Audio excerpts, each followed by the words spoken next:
The council chamber was silent, but not peaceful. Hundreds of eyes watched Princess Veolyra as she stood alone in the center of the circular floor. The ceiling above her glowed with the stars of 1,000 systems. The symbols of every major species in the galaxy shone along the walls. She stood tall, her silver crown resting lightly against her dark hair. But no one in that room saw a leader. They saw a decoration. Princess Veolyra of the Aethery Dominion was known for grace, not strategy. She gave speeches.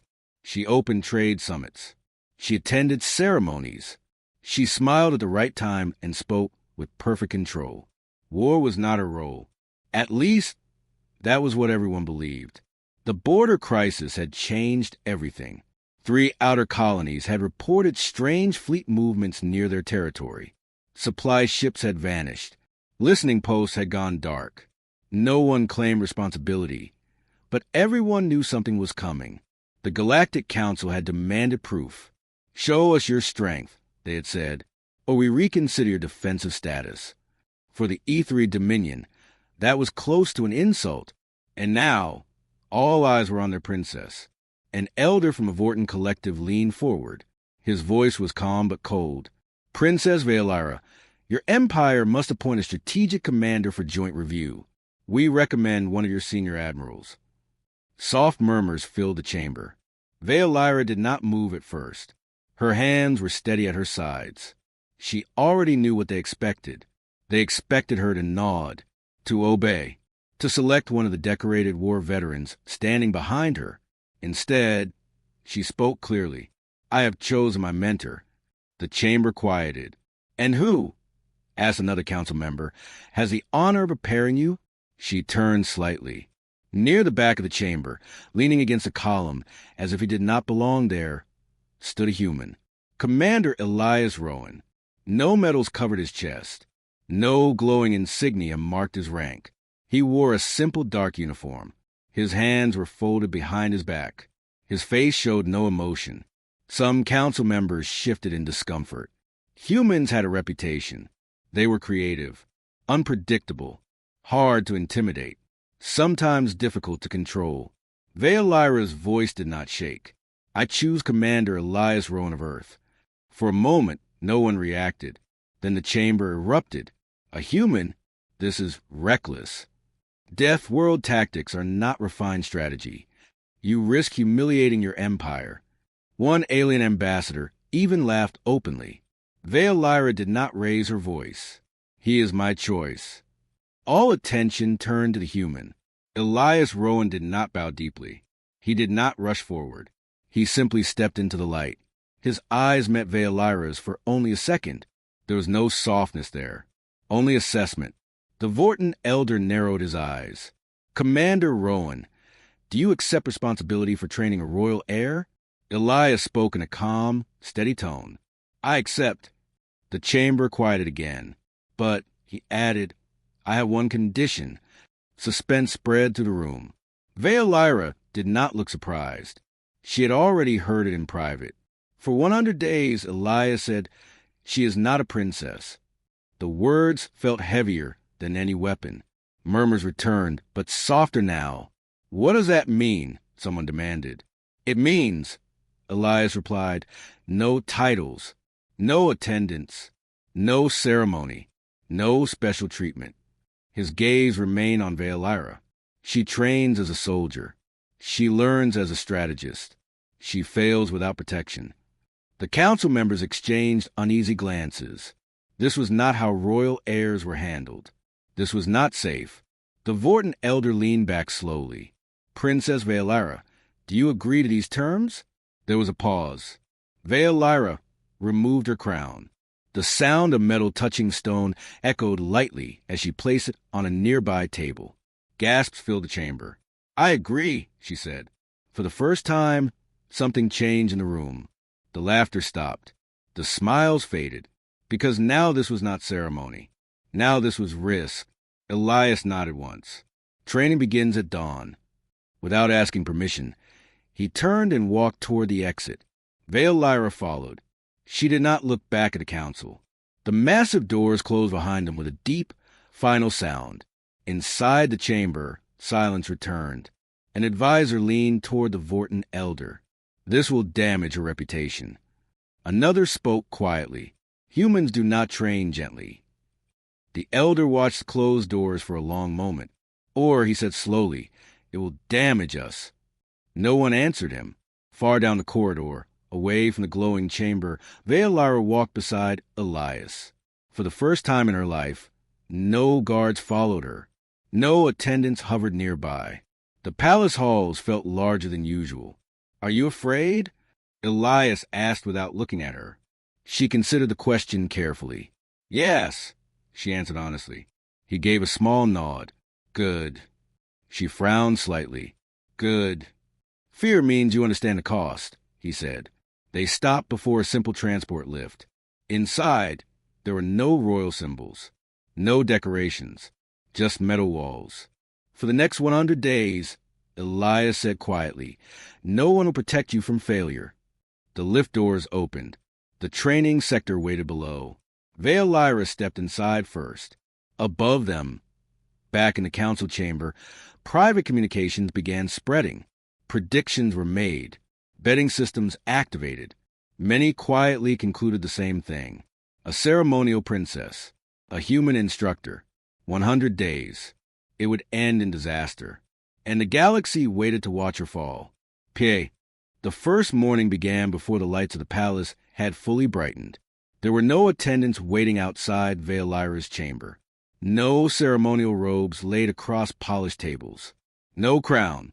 Only a simple gray training uniform placed on a metal chair. She stared at it for a long moment. For years, servants had dressed her. Now she dressed herself. When she stepped into the training sector, Elias was already there. No greeting.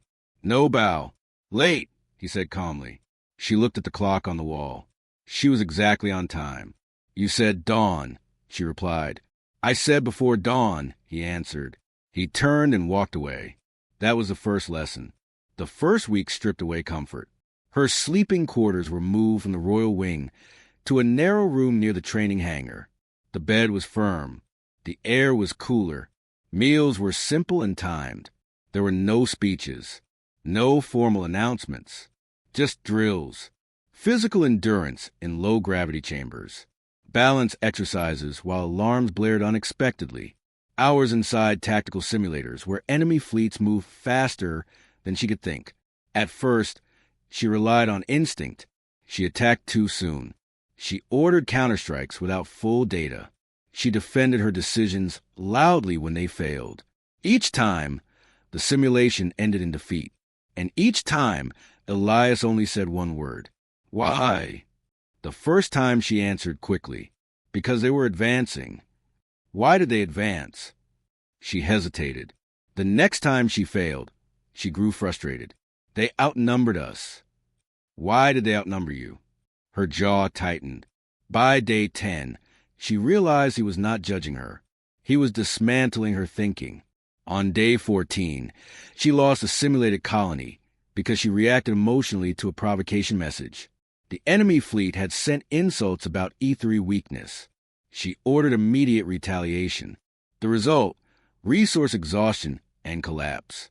Elias paused the simulation. What did they attack first? He asked. Our pride, she said quietly. And you defended it. She looked down. That night, she lay awake longer than usual. The next morning, the drills changed. He began testing her awareness. He would drop objects behind her without warning, activate sudden sound pulses, change environmental gravity mid-movement. If she flinched or reacted without thought, he reset the session. Control the first reaction, he told her. Your body moves before your mind. Slow it. At first, it felt impossible. Her heart raced too fast. Her thoughts scattered. But Elias never raised his voice. He never showed anger. When she stumbled, he waited. When she grew defensive, he remained silent until she calmed. His composure was steady, almost unsettling. It made her feel loud, even when she wasn't speaking. On day 22, during a complex fleet simulation, she anticipated an enemy strike too early and repositioned her ships.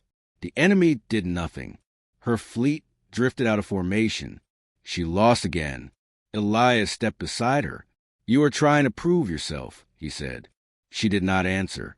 "Strategy is not performance. It is observation." She swallowed her frustration. By day 30, she stopped speaking during simulations. She watched. She waited. She began noticing patterns. Enemy scouts always moved first. Electronic signals increased before major attacks. Supply lines shifted before aggression began.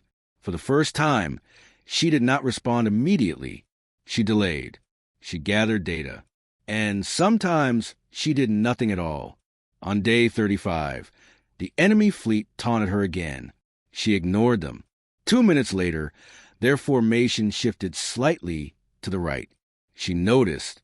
She rerouted power quietly and prepared defense without revealing it. When they attacked, she was ready. It was her first clean win. Elias only nodded. Better. The word felt more powerful than applause. The physical training intensified after that. Long hours under artificial gravity. Running drills with limited oxygen. Strategic puzzles while exhausted. She failed many of them, but she no longer argued. She no longer defended her mistakes. Instead, she asked simple questions. What did I miss? Elias would answer in the same calm tone. Your breathing, your timing, your assumption. By day 45, something had changed. Her movements were slower but sharper. Her voice was quieter. Her eyes moved constantly, tracking everything in a room. Even outside simulations, she noticed details. Guard rotation patterns, energy fluctuations in corridor lights, the subtle pause before someone spoke. On day 50, the council observed her through secure feeds. They expected to see exhaustion. Instead, they saw stillness. A final simulation played out before them. 3 hostile fleets approached her colony from different vectors. Previously, she would have chosen one to confront first. Now she waited. She allowed them to close distance. She let them believe she was unprepared. Then she redirected a small group of unmanned drones to simulate vulnerability. The largest enemy fleet shifted course to take the bait. The other 2 adjusted formation in response. She smiled faintly. Predictable, she murmured. Within minutes, their formation collapsed into defensive positioning instead of coordinated attack. She had not fired a single shot. The simulation ended. Success. In the council chamber, silence settled.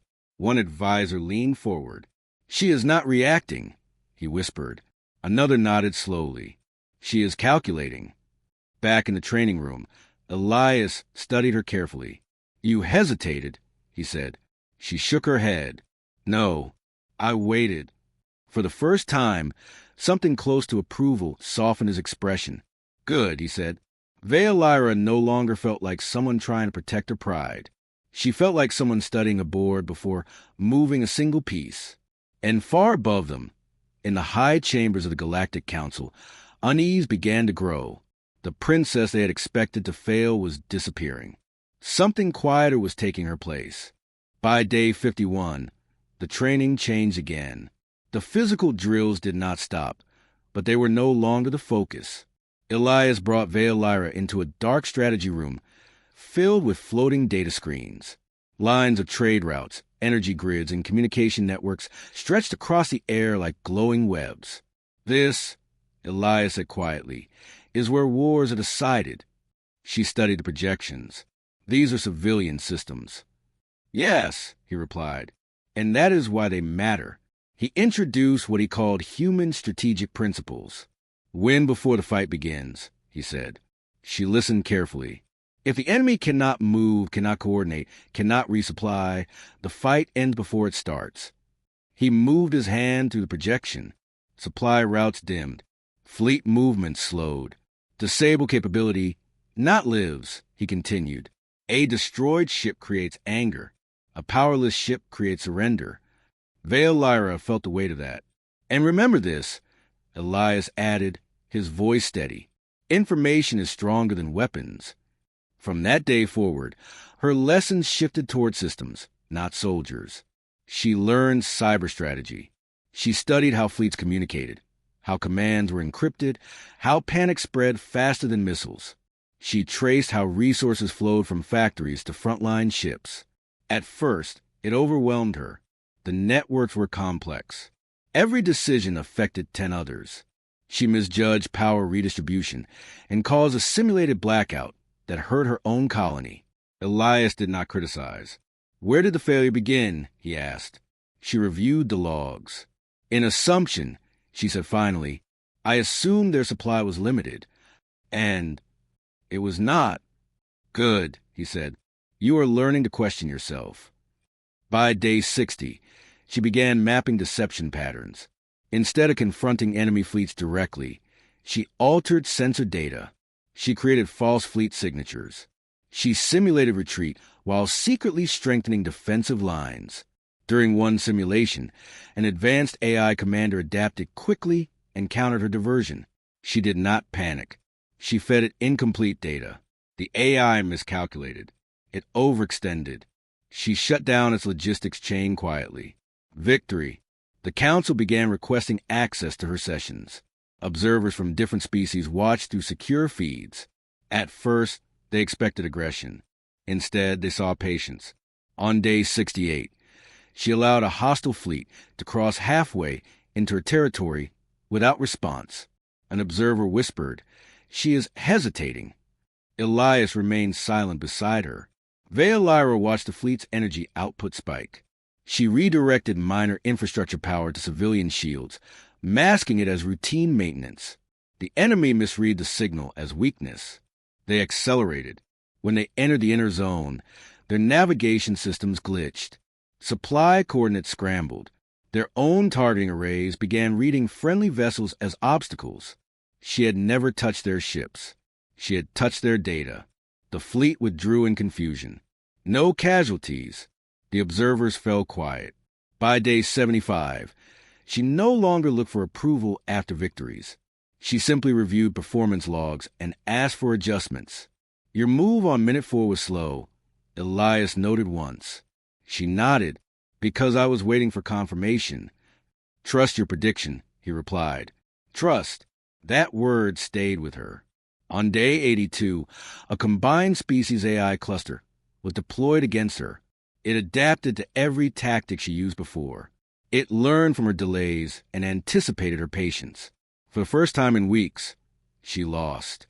She leaned back and closed her eyes. What did it exploit? Elias asked. My consistency, she said softly. The next session, she broke her own pattern. She responded faster than usual in the opening minutes, surprising the AI. Then she slowed again, creating unpredictability. She disrupted supply routes instead of communication nodes. She targeted morale broadcasts instead of shield systems. The AI stalled. Then it collapsed.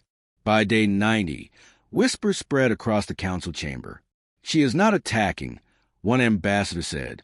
She is controlling, another corrected. On day 95, multiple species formally requested observation rights to her final evaluation. The chamber filled with silent watchers on day 99. The scenario was severe.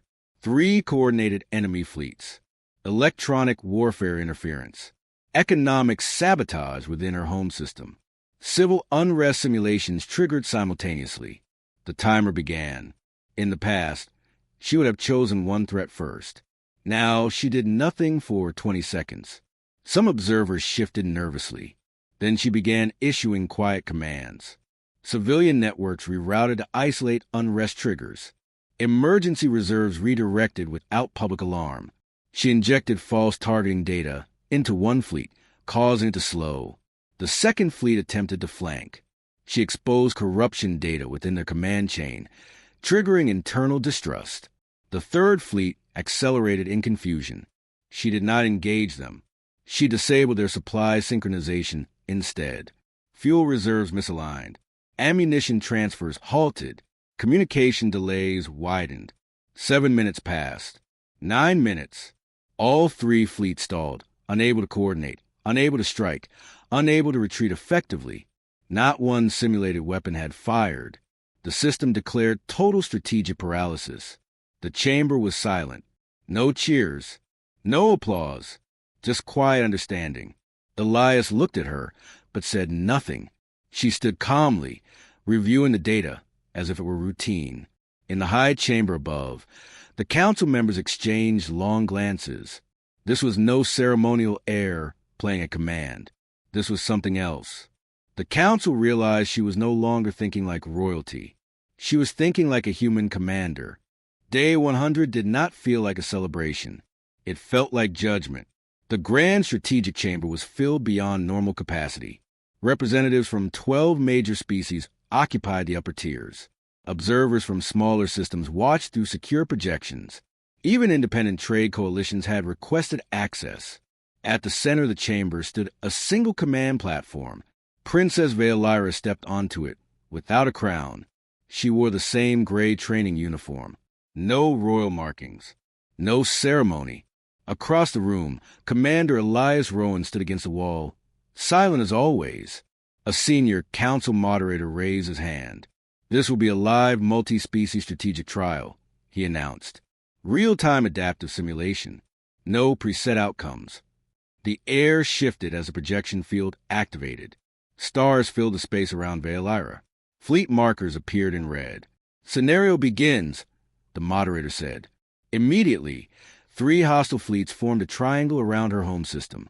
At the same time, warning alerts flashed. Economic sabotage detected. Trade networks compromised. Civil unrest triggers activated across 2 major cities. Murmurs rippled through the chamber. The assault was layered. Fleet pressure, financial instability, public panic. In past trials, commanders responded to the largest threat first. Veolyra did not. She stood still for several seconds. Observers leaned forward. Then she began issuing calm, precise commands. Isolate trade node 7. Redirect through auxiliary channel. Economic graphs stabilize slightly. Deploy public communication buffer. Limit unrest signals to local networks. Civil panic indicators slowed. 1 hostile fleet accelerated, launching simulated strike drones. She did not engage them. Instead, she accessed supply chain mapping. Disrupt fuel synchronization for Fleet Alpha. The red fleet icon flickered. Behind her, observers whispered, "She is ignoring the attack." "She is ignoring nothing," another replied. The second fleet attempted electronic warfare interference. Navigation signals around her system blurred. Veolyra adjusted her posture slightly. Inject mirror coordinates into Fleet Beta navigation grid. For 3 seconds, nothing happened. Then the second fleet's formation shifted unexpectedly. Their own vessels recalculated distance incorrectly, spreading too far apart. The third fleet advanced aggressively, weapons powered. Veolyra finally looked toward them. Begin corruption trace on Fleet Gamma command channel. Data streamed rapidly. Within moments, a hidden financial ledger appeared across the projection. Illegal trade agreements tied to the fleet's leadership. Gasps filled the chamber. The simulation amplified the effect. Fleet Gamma's cohesion dropped. Internal command trust destabilized. Meanwhile, Fleet Alpha's fuel reserve began misaligning due to earlier supply disruption. Fleet Beta struggled with navigation recalibration. 9 minutes passed. No weapons fired from her side. No counterstrike launched. Only quiet adjustments. The unrest indicators within her cities dropped to safe levels. Economic flow restored. The 3 hostile fleets attempted to regroup. She blocked their communication relays through targeted bandwidth saturation. Their coordination fractured. One by one, red fleet markers dimmed. Not destroyed. Not eliminated. Just paralyzed. The simulation timer froze. Total strategic collapse, the system announced. Silence followed. The projection faded, leaving only the stillness of the chamber. No one clapped. No one spoke. They had expected force. They had expected retaliation. Instead, they had witnessed control so complete it felt unsettling. A council member finally broke the silence. "She fired nothing," he whispered. Another answered softly. "She didn't need to." Veolyra stepped back from the platform. Her breathing was steady. She did not look proud. She did not look relieved. She simply looked finished. The moderator scanned the results again. No civilian casualties, he said quietly. No infrastructure destruction, only systemic paralysis. Across the chamber, representatives exchanged uneasy glances. If she could do that in simulation, the thought went unfinished. Elias pushed away from the wall and stepped forward at last. He did not address the council directly. He looked at Veolyra for a moment, measuring something only he understood. Then he spoke a single sentence. She learned restraint. The words carried more weight than any speech. Restraint meant she could have done more.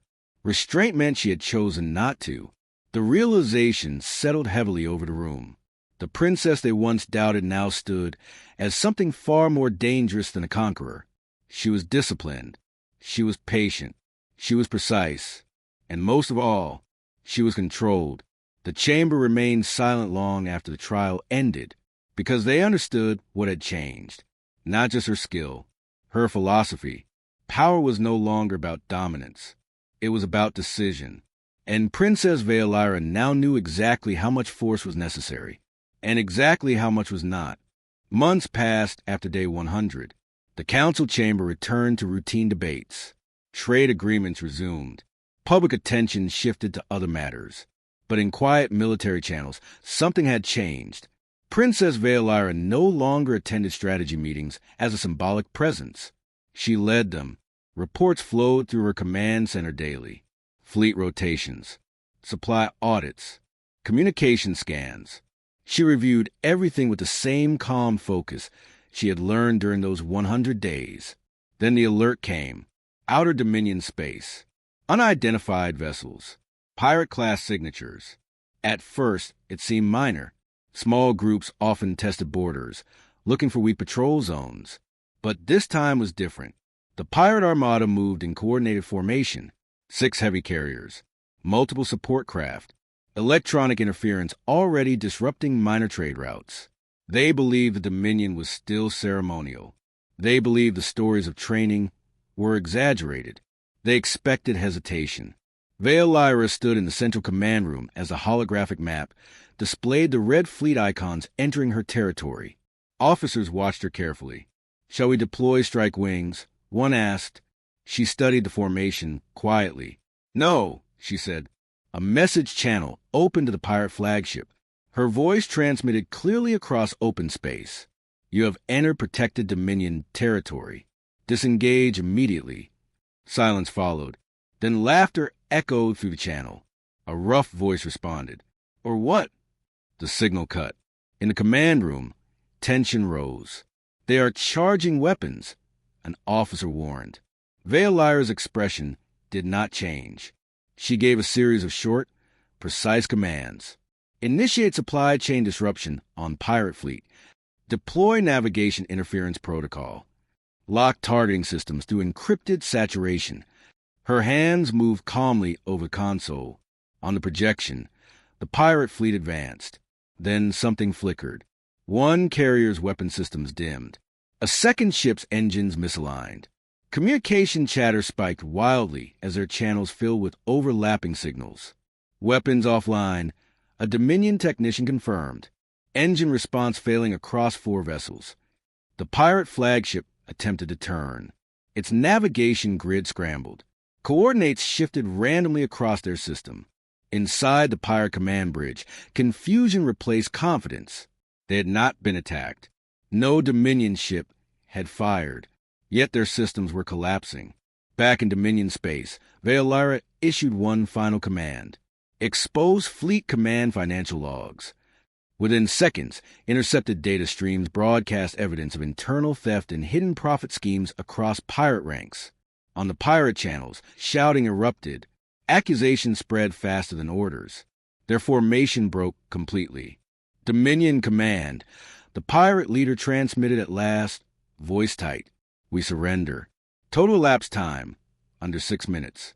No ships destroyed. No casualties. No debris. Only silence.